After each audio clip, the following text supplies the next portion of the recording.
y'all listen.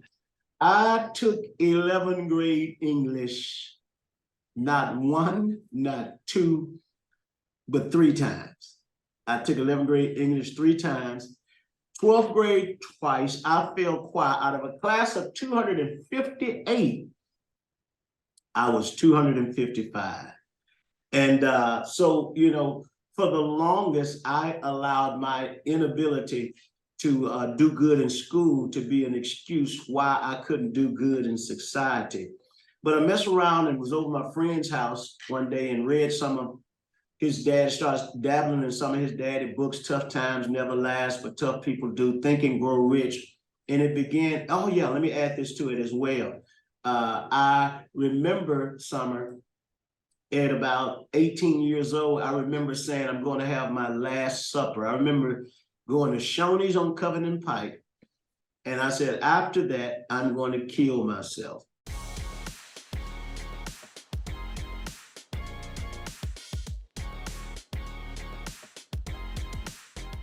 Hey everybody, I'm back with another episode of So What Success Stories. And today, I am talking to my friend, a father figure, and so much more, mentor, comedian, just so much. He is so much to me, and I can't wait to get into this interview. This is Ambassador Ricky Floyd, and he is the senior pastor of Pursuit of God Transformation Center. And I had the pleasure, not even the pleasure, the honor, the God-ordained order of things. I really do believe this. Most people know I started my career with the Memphis Grizzlies as a temporary saleswoman. And I met this temporary salesman. We both worked for the Memphis Grizzlies when the Grizzlies first came to town. And I thank God, like we were just talking, for the 3 months that we worked together, because it has become a lifelong relationship, and it's deeper than a relationship. It's deeper than a relationship. I thank God for it, and I can't wait to share his story. Ambassador Ricky Floyd, tell us a little bit about yourself. Hey, well, listen, I am just, I was touched, you know, when every time you say that word father figure, it really touches me. And there's a little tear right there at the corner of my eye for that, because I know you really mean it. And I'm so proud of someone who's accomplished so much and doing so much as you are, that would consider me to be someone that has a weight of influence in your life. And I'm grateful. So listen, I'm the husband of Sheila Floyd. We've been married 30 and a half years now. And you talking about never would have made it. I said she need to write a book, How to Turn a Fool into a King. She's one of the most amazing people I've ever met on earth. And I'm just privileged that God allowed me to marry such a merciful, holy woman as her. I'm the father. I have 3 children, boy, girl, boy. And I said I always wanted boy, girl, boy. I said I wanted one boy to protect my daughter and one boy to snitch on my daughter. And neither one of them did their job. Neither one of them. So I'm a grandfather. Neither one of them did their job. I'm a grandfather of 3 now, 3 girls. And they all have a different reflection, I say, of God. My first grandbaby, she treated me with praise. She was like, wow. My second grandbaby treated me like worship. She's like, Papa. And my third grandbaby treats me with fear and trembling. She runs every time I come around. The fear of God. So that's me. I'm a pastor of an inner city church, and I say we're the ultimate inner city church. Matter of fact, we're just coming off of 3 hours of prayer right now, and I had some of the officials in the city, presidents of colleges, presidents of nonprofits, politicians, state representatives were all here in Fraser at 5:55 a.m. praying. And we also, the president of Eden Estate, an apartment complex and houses that we house about 175 people in the Fraser. And we just bought a strip mall that we're hiring young people in the community that normally will be committing crimes, and giving them a job, putting legal money, and allowing me to mentor them all at the same time. Oh, yes, son of Ruth and Mae Foster from Tunica, Mississippi. That's who I am. Amen. I love it. I love it. So much was coming to my mind, right? So I'm thinking about the growth of the church, the no more than the church, the ministry. Yeah. And I remember when you started in the house. The living room. You both, when you two, because Pastor Sheila can't leave her out. When y'all started in the house, the house, and to see where it has gone to, it's been an inspiration to me. I never thought back then that I would be an entrepreneur. It has been an inspiration watching you all grow. The impact that you've been having. So it's amazing. So I'm thinking about that. And I'm thinking about when you were becoming a grandfather and that phone call that we had, because I became a grandmother before you became a grandmother. Right. And it's just amazing. I called Summer, I need some help. I need some wisdom, some knowledge, some insight. And it's just funny. I was like, okay, that's how God uses people. He gave me that experience that I would not have chosen. Yeah. So that hey, let me tell you, calm down. It's gonna be all right. Actually, it's gonna be more than it's gonna be great. And I see you loving on those grandbabies, and they're just so blessed to have you. Y'all, look, I can't leave her out. Have y'all. So let me get into the program because I can't wait to hear more of your story. In this program, I have what I call the So What Success System. It is my belief that anyone, if they can learn how to overcome obstacles, eliminate excuses, and calculate their choices, they can have so what success. And that is success no matter what they've been through, no matter what bad choices they make, no matter what happens in life. And Ricky, you are so what success, man.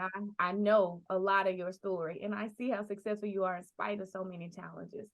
So first, let's talk about some of the obstacles you've had to overcome to get to where you are today. Yeah, I had to overcome the obstacles of poverty, low self-esteem, and a dysfunctional family.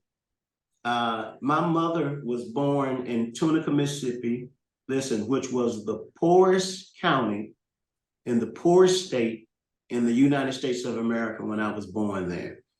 And my mother very well might have been the poorest person in the poorest county in the poorest state because she was 15 years old. She was the stepchild out of 13 children, was not accepted or embraced in that family at all. Matter of fact, she had to run away with me when she was about 16, 17 years old because of the abuse that we both were experiencing in that home. And so that's one of the main obstacles that I had to come through: poverty and lack of family support. You know, there's a statistic that says the quickest way out of poverty is marriage. And for me and my mother, that proved to be true because she met a big old country boy from Bisco, Arkansas. They met in 1 week, Summer, and got married. And so later I'm asking Mom, I said, Mom, why'd you marry Daddy so quick? And he really was a dad, a great provider. I said, Mom, why you married Daddy so quick? She said, because we had one chicken and he ate the whole chicken the first night he came over. So she said it was marry or starve to death. And I'm glad she decided to marry. He gave us stability. He was a truck driver for 40 or 50 years and was a good, stable man that me and my mother really needed. That's awesome. That's an incredible story. And I'm glad that it worked, that it was a marriage that worked, because we know about marriage. Sometimes marriage don't work. Yeah. And I say that, yes, Pastor Ricky Floyd, Ambassador Ricky Floyd performed my wedding, my marriage ceremony, the one that didn't work. But that's a blessing. That is a blessing for your mom, and it's a blessing for you. And that's something you and I have always connected on too, with you being the son of a 15-year-old mom and me becoming a 15-year-old man, and understanding being a single mom. All right, that's a huge obstacle, right? Those are huge obstacles. But you overcame those obstacles. And I know one way that you did was by eliminating excuses. Talk about some of the excuses you had to eliminate. And don't forget to tell that English story.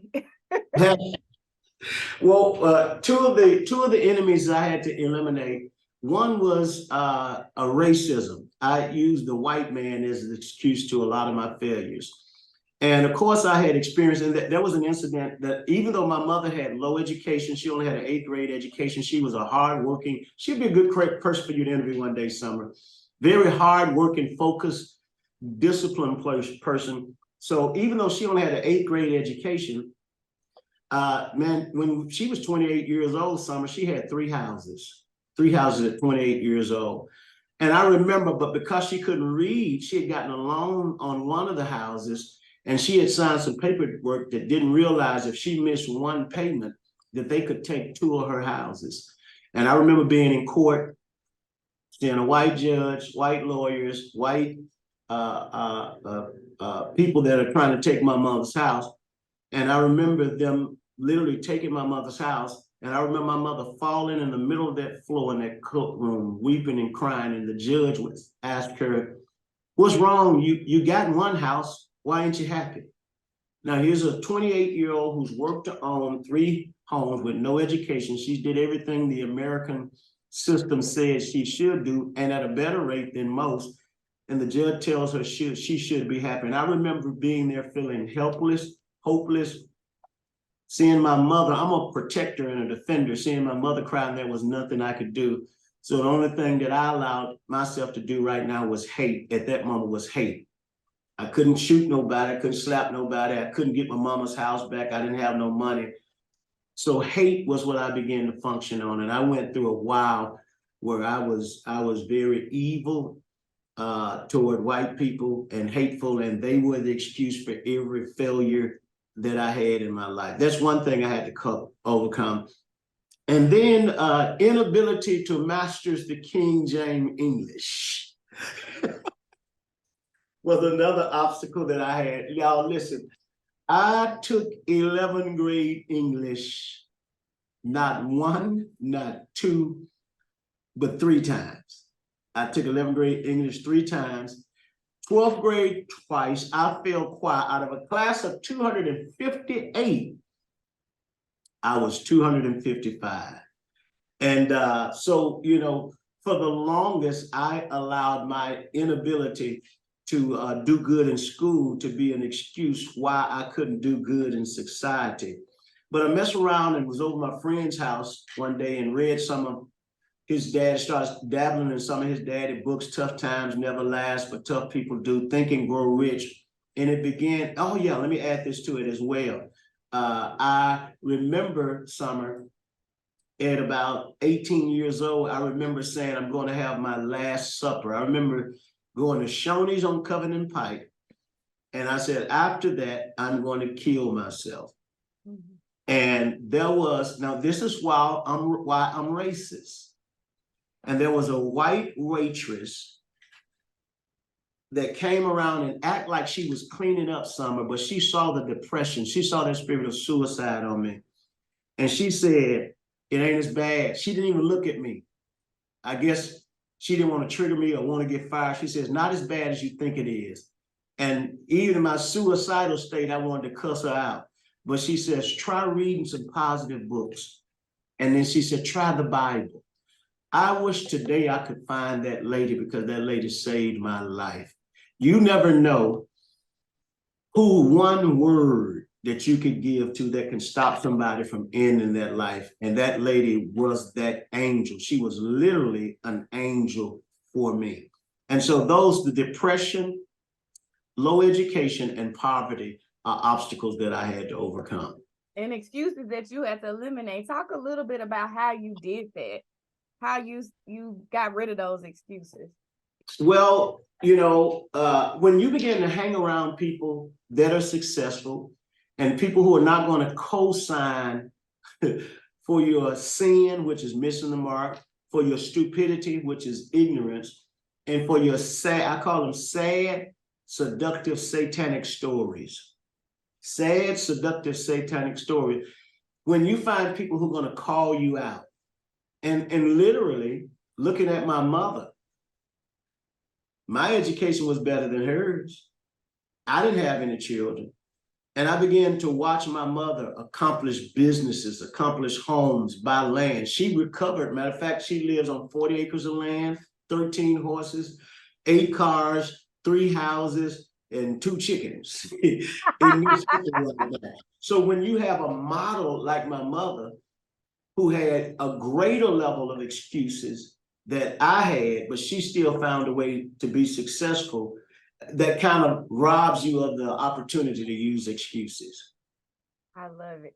And you know, sometimes people still make excuses, even when they have, just like you, they don't have a reason to make them, but they still find a way to make excuses. So I'm hoping that, you know, people will watch this and really reflect on it and think about it. Go back. I heard a senior gentleman say, Summer, he that is good at making excuses will be very good at little else. I heard that too, and I Yeah. believe it. Yeah. And I love it, and I believe it. So Mhm. let's go back to you in this English class for a second. Yeah. No, I don't want to go back. Summer, seriously, I used to have nightmares trying to figure out how did I finally pass 11th grade English. This is no joke. I would stop trying to figure it out because I'd be scared that I end up in 11th grade again, sitting in a classroom, taking 11th grade English for the 4th time. So I triggered something. Yeah, keep it moving, keep it moving, keep it moving. I'm only going back there because, Okay. you know, just to think about the English that you do now, right? How many times do you speak? How many times have you, and where have you spoken? Where have you written? What have you written? Think about all the things that you have written, that if you and I won't even, you know what, she won't even mind me telling you this story. Bertha Rogers Looney is one of my great friends now. She was one of the Memphis State 8, which were the first Black students to desegregate the University of Memphis. She talks often at 80 years old about her failing English, or her writing a paper in a class at the University of Memphis and getting all marked up, and how that she still questions herself as a speaker and as a writer because of that time in English at the University of Memphis. And she's, just like you, is an excellent speaker and an excellent writer and can articulate your ideas so passionately and so beautifully. But what if you had let that time, and same with her, that time in English and your failure keep you from speaking, keep you from writing, keep you from... So that's why I had to go back to that English class, because so many people are in that English class in their life, in some situation that's just the same as that can one day become the very thing that makes them so powerful. And that's what makes you powerful, or a big part of what makes you powerful, your words. Yeah, great point, Summer. And in addition to the English class, I remember my history teacher standing me up in front of the class, in front of everybody, and telling me it was a waste of her time and my time for me to even come to school. And Summer, January the 14th of this year, I had a street in front of my church named after me. I have a day in the city where they've named a day after me at the city. I have a day in the state that they've named a day after me in the state. And so I went from being an embarrassment to the history class to now I'm a history maker. You know, I've been on, I think I've been on four continents now, ministering, speaking. My writings have been included in Christian Today, articles in Christian Today. You and I, we're on CNN together. All right, yeah. We're on CNN together. I've been on USA Today. I've been on ESPN. I've been on TBN. I was a host for TBN. I've written songs that have been recorded. Wow. That's why I said it. That's why we had to go back to it. Been a contributing author in books. I wrote a curriculum that the city of Memphis used for Manhood University. Probably 60% of their curriculum was a curriculum that I wrote. And yeah, wow. Thanks for asking that question. Yeah. It needed to be asked, and all of that needed to be shared, because that's just powerful at so many things. I mean, we just think about that, right? Your biggest failure, one of your biggest failures, is the very thing that has propelled you and created so much that is changing the world. Summer, I have a saying that if it don't kill you, it has to pay you. Hey! And almost everything. Look at how your ministry got started. Everything that tried to kill me now pays me. I've been homeless 3 times. Now we house 175 people. I went to jail for domestic violence. Now I literally travel the world showing people how to get along, have vision for their marriage. I couldn't keep a job. Now it is not uncommon for me to have 40 people on payroll in a day. And so everything, I hated religion. I used to stand out in front of the church and mock them dumb, ignorant Christians for going in, worshiping that blonde-haired, blue-eyed demon and giving that fat preacher all your money. And now everything that tried to kill me now pays me. Right. Well, okay. So the next part is a success system. To get to where you are, you had to make some calculated choices. Yeah. All those accomplishments that you just said, I know it was God, but God also aligned you and helped you to make some choices. Talk about some of the calculated choices you've made on your journey. Summer, if other than salvation, if I had 1 hour to talk to the 8 billion people on the planet about something that I would think would make a difference in their life, I know would make a difference, I would talk about the power of vision. The power of vision. I say most people, you're either going to focus on the pains of yesterday, the persecution of today, who talking about you, who hurt you yesterday, who talking about you today, or the promises of tomorrow.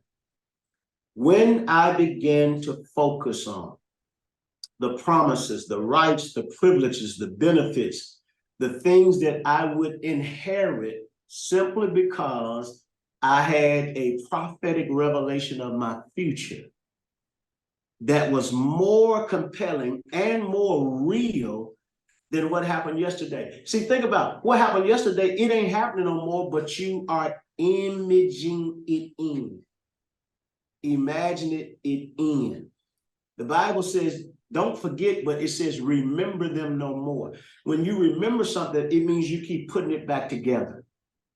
So if you keep putting back the pains, the abuse, the molestation, the poverty, if you keep putting that back together, it has a right to remain in your life.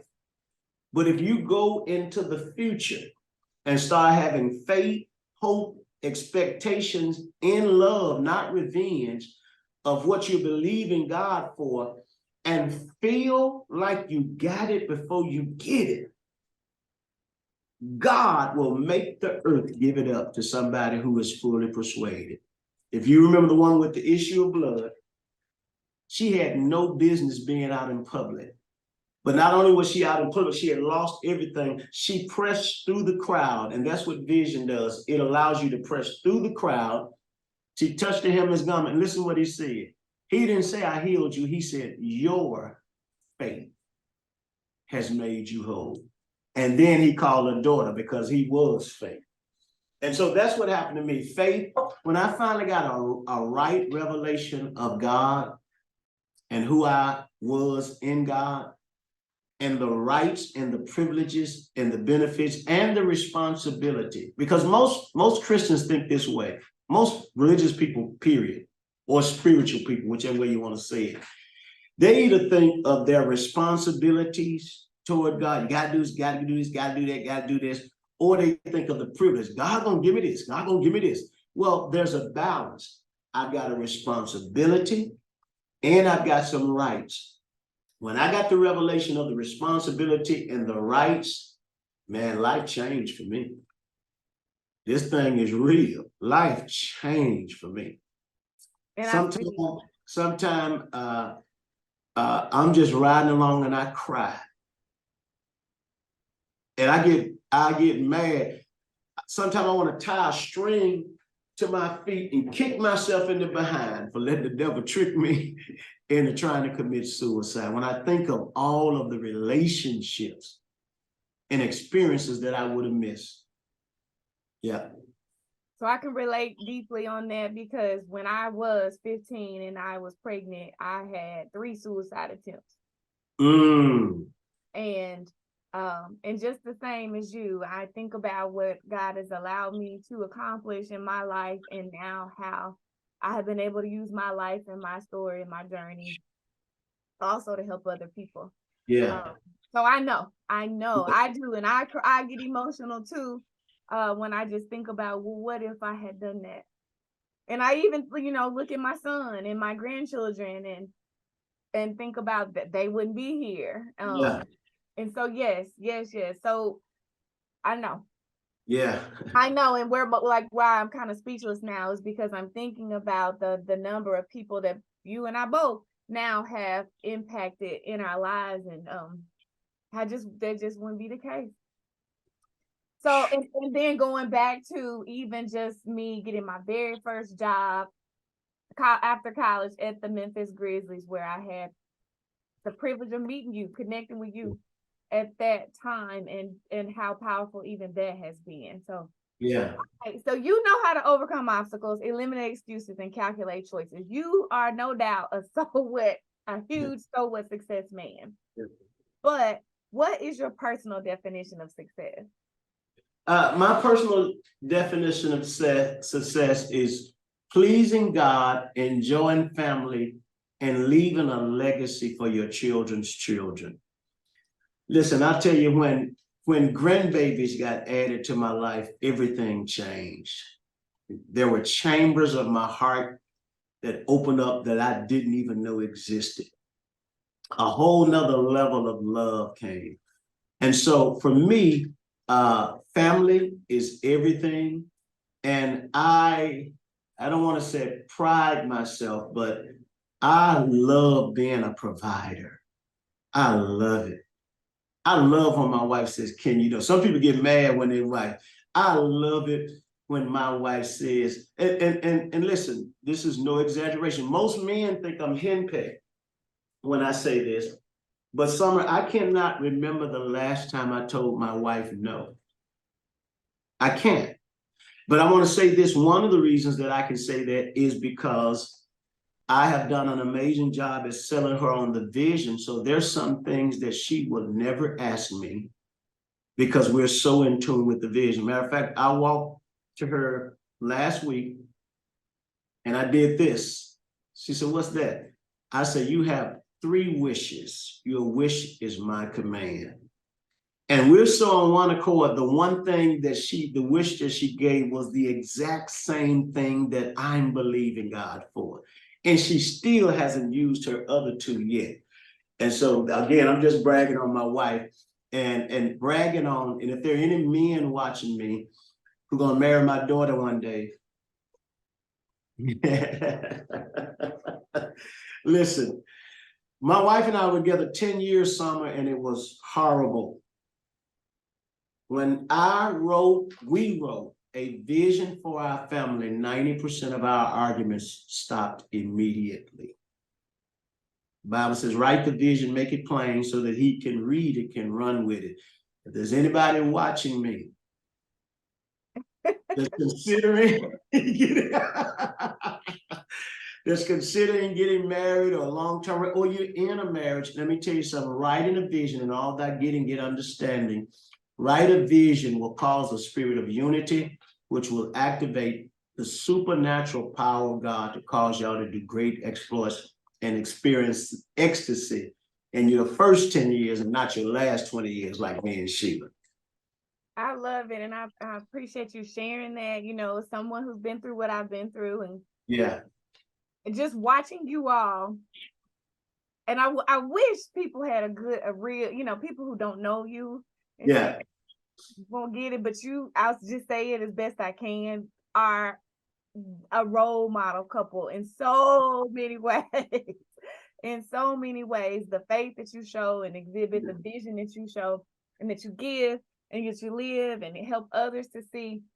But I'll just say this, the fun, the fun that you are, and you can just look at you and tell that you have fun together and you enjoy each other and you love each other.